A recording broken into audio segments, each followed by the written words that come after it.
Hi guys, welcome to my channel. My name is Melissa. I recently had a bariatric bypass surgery and I'm just taking everybody along my journey because it's been difficult. I'm not gonna lie. I decided to record this journey and post it and share it with everybody because all the videos that I found on YouTube are either over a year, 3 years, 5 years, and so on. At least I was not able to find anything like really recent, and that's why I wanted to share some of my experience. Also because I've noticed and learned that depending on where you go, like what country, depending on what doctor you have, depending on what insurance you have, everything's going to vary. Okay, so nothing's cookie cut, nothing's the same, everything's gonna be different. So anything that you see on my video or anybody's video, just take it with a grain of salt and always talk to your doctor before making any changes or doing anything. Okay, perfect. That being said, I'm going to be talking about my 2-week post-op, how everything has been going, and what I'm going to try to remember, because it's already been a month. I just been struggling. Like, I don't even know how to explain it. I've been struggling mentally, not only physically but mentally, and I'll explain that in just a second. But I have ADHD, so I already forgot what I ate yesterday. Yeah. Okay, anyway. So on week 2, I had my appointment with my endocrinologist. My endocrinologist was the one that was prescribing the Wegovy for me. Okay, I had my appointment. I went in. I did let her know that at that moment, or like as of that moment, I did not think I needed to be taking Wegovy. Now, I did feel like I wanted food, like I wanted to eat, but I also think that the reason why I was feeling that way and what I'd let her know was that I thought I wanted to eat, like I just wanted to eat and do more. It's because I was on a liquid diet for a month, and then pretty much like liquid diet for a week and a half or so. So I felt like I was craving all sorts of food because I was not able to eat them, if that makes any sense. Being on a diet, it's hard. Not being able to eat certain foods, it's really hard. Being on a liquid diet and only being able to eat, or even being on a liquid diet and only being able to drink and have certain stuff, it's a lot harder. And how I've said previously, some doctors have you do it for 1 week, 2 weeks, 2 days. It varies depending on the doctor. I had to do it for a month, for a whole month. So it was really hard. Okay, I'm not gonna lie, it was really hard. So I told her that I'm like, I don't think, like, I know when I'm full. Okay, I can feel when I'm full, like my stomach, like I already know when I need to stop eating. I am consciously serving myself small portions. Okay, I try not to overeat. One thing that I'm supposed to do or not do is I'm not able to have any liquids, water, or anything to drink with my food. So I have to stop like half an hour before, and then I have to wait half an hour later after I eat to have any sort of liquid. So I can't have any liquid with when I'm eating. So I let her know that I'm like, I don't think I need any Wegovy right now. I think I'm okay. I think like my head is just craving all sorts of foods because like I have not been able to properly eat for a long time. She said that was understandable, that it sounded great, that I've lost a lot of weight so far. not to worry about taking Wegovy right now, so I'm currently not taking Wegovy, and that we are going to schedule my appointment again in 3 months so we can reevaluate how I'm doing, how I'm going, and if I need to go back into Wegovy. And I said, yeah, that sounds like a great plan to me, because as of right now, I don't think I need it. I think I'm fine. So that's how it went with my endocrinologist appointment. The next day, I had my 2-week appointment with my surgeon. At that appointment, they let me know that I've lost 20 pounds in 2 weeks. And I was like, that's a lot. I had not weighed myself at all at home. I am one of those persons that I no longer like to focus on my weight just by itself. Because I've learned the hard way that when you're just focusing on those numbers and weighing yourself every day or every other day or whatever, it gets to you. It gets to you mentally. So weighing myself, it's usually not a priority for me anymore. Like, if I want to do it, I'll do it. And if not, it's fine. Like, you know, I'm not worried about weighing myself. So when she said that I had lost 20 pounds in 2 weeks after the surgery, I said, oh, that's awesome. She said that I was doing great. She did check my incisions, and she was really surprised and happy to see that they were healing really well. I did have one of them where it was like really red around it, and sensitive and stuff. And she said that it looks like I am allergic to the glue that they used on my incisions. And she tried to take some of it off, and then she did say that I could use the antibiotic ointment on top of them to help that get loose, and then to try to get them off. Because I did tell her that like under my chest I had like a really bad rush the next day when I got home from the surgery. I didn't notice at the hospital because I'm in pain. I'm in pain meds.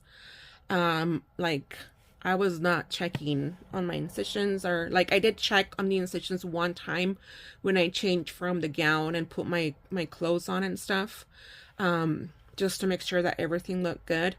But I wasn't checking like any, like, you know, periodically. So I did let her know that I had like a rush all under my breast, and I did have a lot of itching around my stomach and stuff.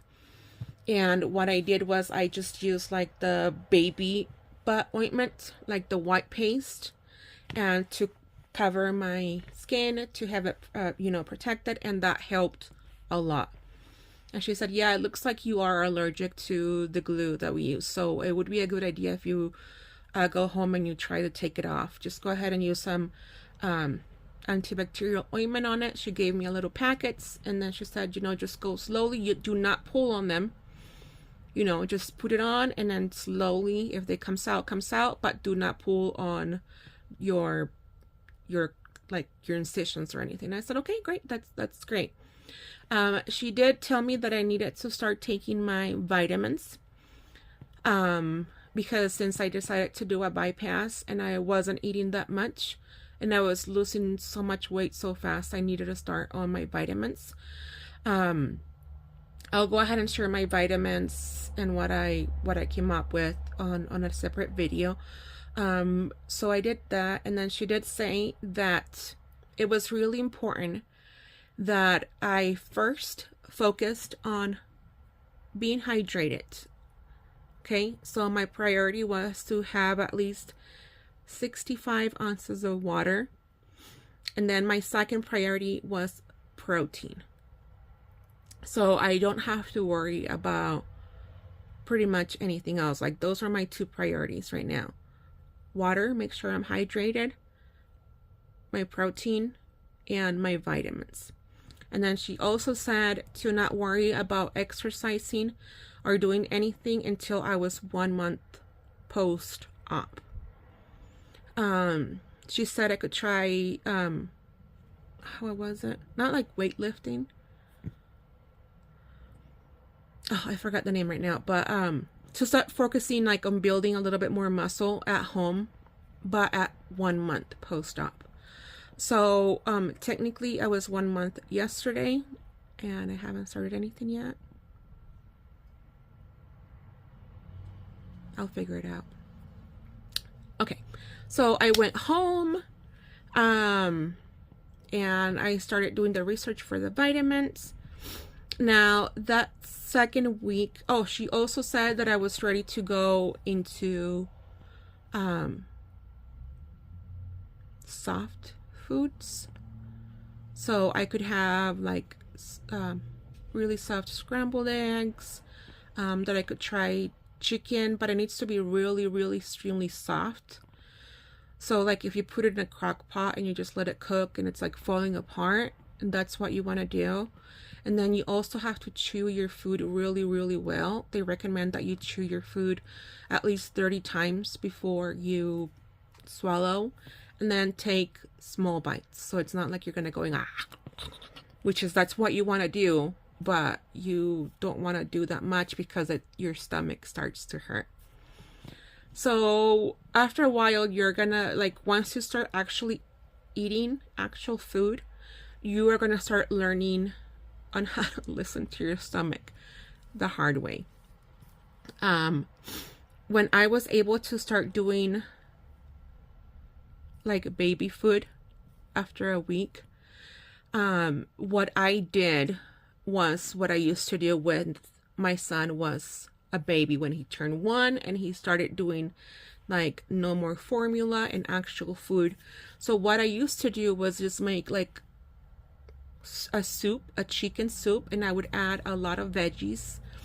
I would add so a lot of veggies. I would add potatoes, plantains, beans, and then once that was cooled down, I would blend that, and then I would give it to him. And I would put in like in little bags, like snack bags, and freeze it and have that in the freezer. So that way, if there was a day that I did not cook, I would have something to feed him, to give him at that moment. So I would just, cook it, like warm it up in the microwave and give it to him. So that's what I did for myself. Okay, so I made a chicken soup. I didn't make a lot. I make, like medium-sized pot, enough for myself for a couple of days and enough for my family to have that day. Once it was all done, I actually did try just like without blending it, like having a little bit, and that mentally helped a lot because I was able to have that texture in your mouth, like to chew something, and that helped a lot mentally.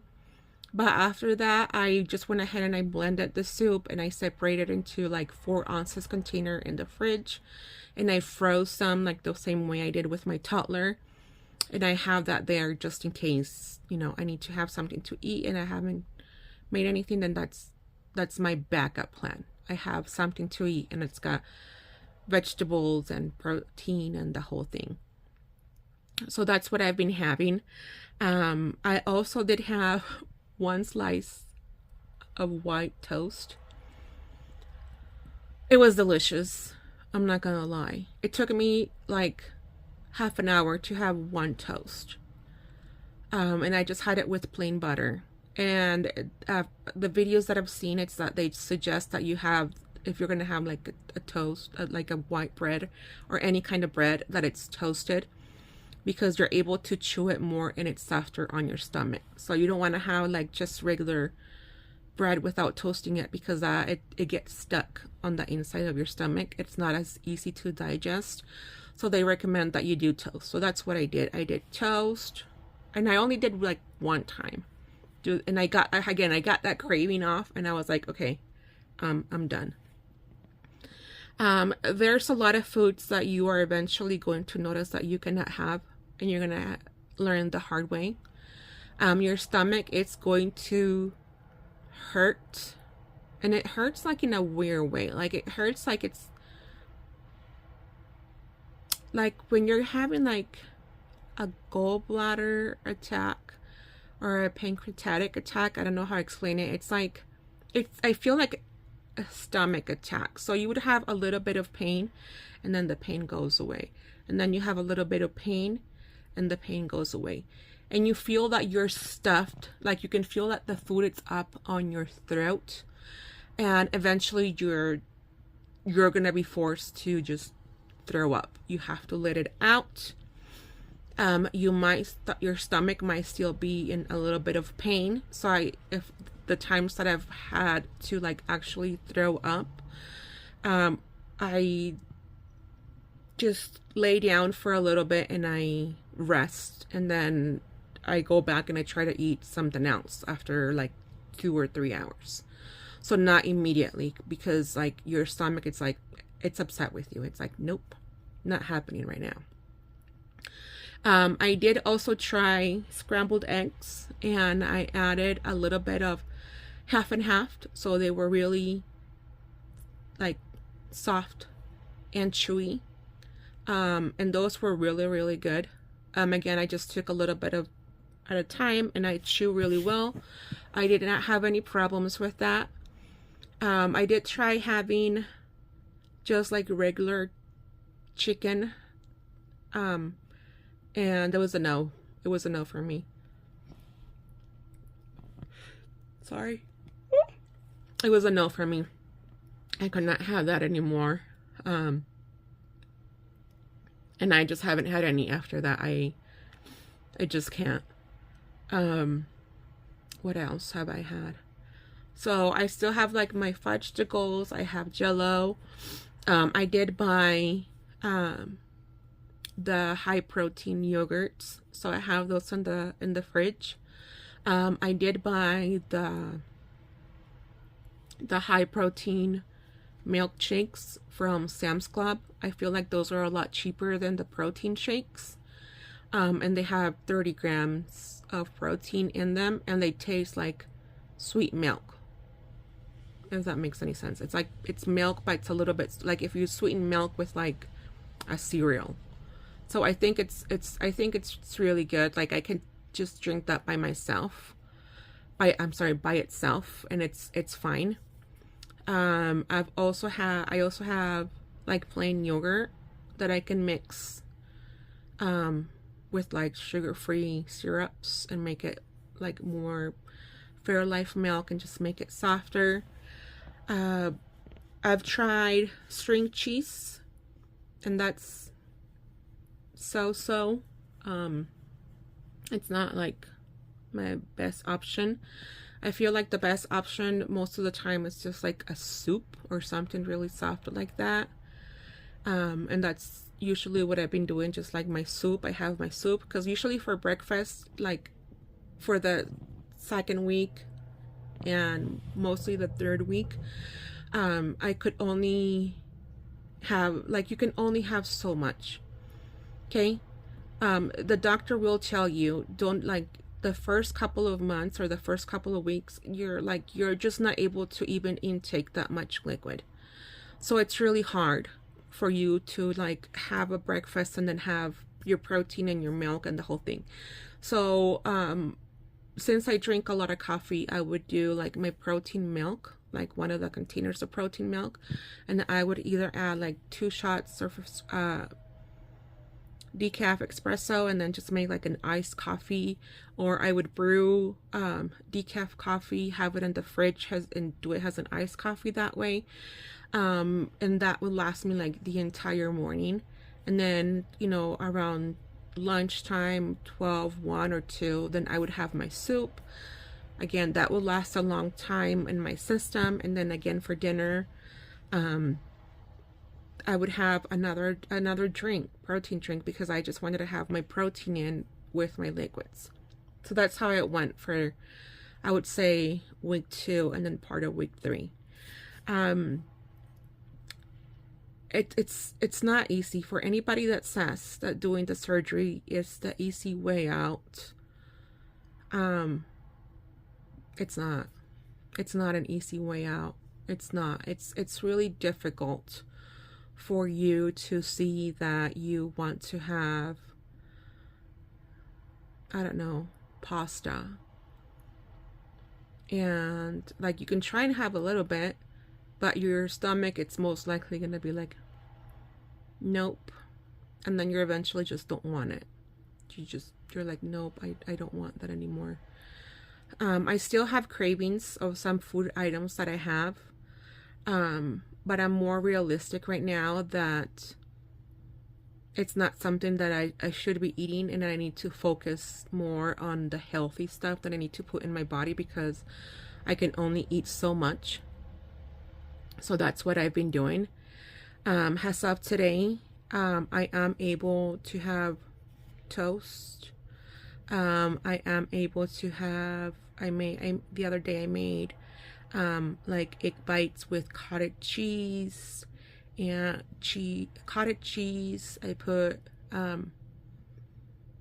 mild cheddar and a little bit of ham, and I just blended the whole thing, and then I baked it in the oven, and then just made like little egg bites. They're about that big, round like this.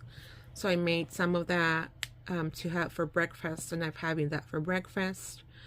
I also have my protein milk or my protein shake with coffee, or sometimes I'll do matcha instead of the coffee to alternate. I'm really a matcha lover too, so I'll have matcha. Let's see, I've also been making chili at home, because somebody suggested chili from Wendy's, not chili, from Wendy's, and that sounded really good. However, I didn't want to go out and buy it because it's, I don't know, I just didn't feel like it was gonna be a good idea. So I made it at home, and it was so delicious, and it worked really well with my stomach. I'll share that with you guys in another video, like the recipe and stuff. So as of right now, I feel like my injuries, my